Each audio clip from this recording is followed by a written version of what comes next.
This is our third and final video on rational functions. I'd like to do a couple of problems that are similar to homework problems from the textbook. The first one, write an equation for the rational function given the following information. Vertical asymptotes at x equals 2 and x equals -1, x-intercepts at -3 and 4, and a y-intercept of 0, 12. Now, to set up this function, you can really just about write down the answer. I'm going to write it in the form y equals. A rational function is a fraction. Starting with the vertical asymptotes, because x equals 2, x equals -1 are vertical asymptotes, we know that x minus 2 and x plus 1 must be factors of the denominator, because we find the vertical asymptotes by setting the denominator equal to 0. If we want the x-intercepts to be at -3 and 4, we know something about factors of the numerator, because it's setting the numerator equal to 0 that helps us find the x-intercepts. So I know I want x plus 3, x minus 4 as factors of the numerator, and that's almost our answer. But we also have some information about the y-intercept, and we've seen, I guess we saw earlier when we were working with polynomial functions, that we often had to scale our function in order to get the y-intercept to come out to be a given value. And we can do the same thing here. We can introduce a factor of a in the numerator, and what we're going to do is we're going to figure out a value of a that will make this y-intercept come out to be the value we want. If I plug in 0 for x, I'll get a times 0 plus 3, 0 minus 4, over 0 minus 2, 0 plus 1. And we want that to be equal to 12. So let's see, 12 is equal to, I'm going to have 3 times -4 is -12a over a -2 times +1 is -2.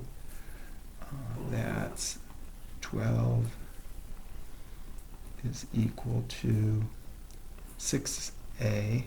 When I divide both sides by 6, I think I'm going to get 2 is equal to a. So y is equal to 2 times x plus 3, x minus 4, over x minus 2, x plus 1. And this function will have all our given information. Let's write our answer in function notation. F of x equals 2x plus 3, x minus 4, over x minus 2, x plus 1. And I'm perfectly happy if you leave your answer that way. You can also multiply it out, in which case, in multiplied out form, I'm just going to give you the result. You get 2x squared minus 2x minus 24 over x squared minus x minus 2.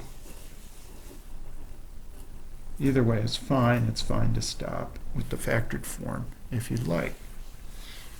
Okay, let's look at one more exercise, and we're going to write a possible equation for the rational function having a graph as pictured. And it's kind of a similar problem in a way to what we just did, because the kind of information we see from this graph is we have vertical asymptotes at x equals -3 and x equals 1, we have x-intercepts. Actually, we have just one x-intercept at x equals -1, and we have a y-intercept at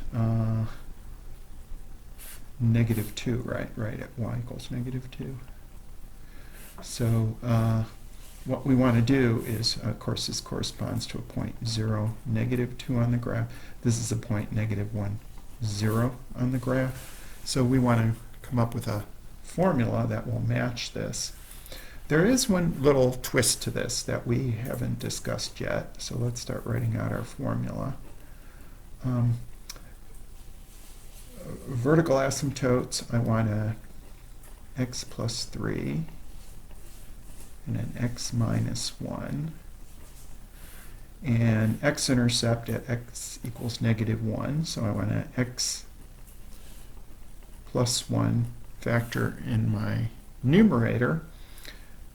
To get the y-intercept to work out, we're going to introduce the scaling factor of a.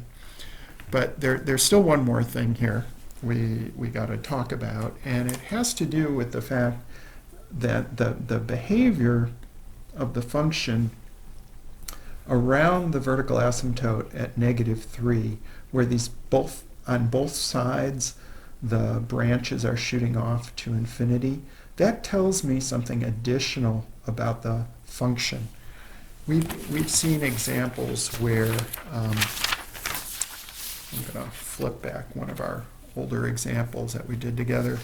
Often on each side of a vertical asymptote we have one branch of the graph going up, one branch of the graph coming down. But in some cases we've seen the two branches of the graph on each side of the vertical asymptote go in the same direction, both to -infinity or possibly both to +infinity. And that actually reveals something about the formula for the function. Remember this, we did this in an earlier video.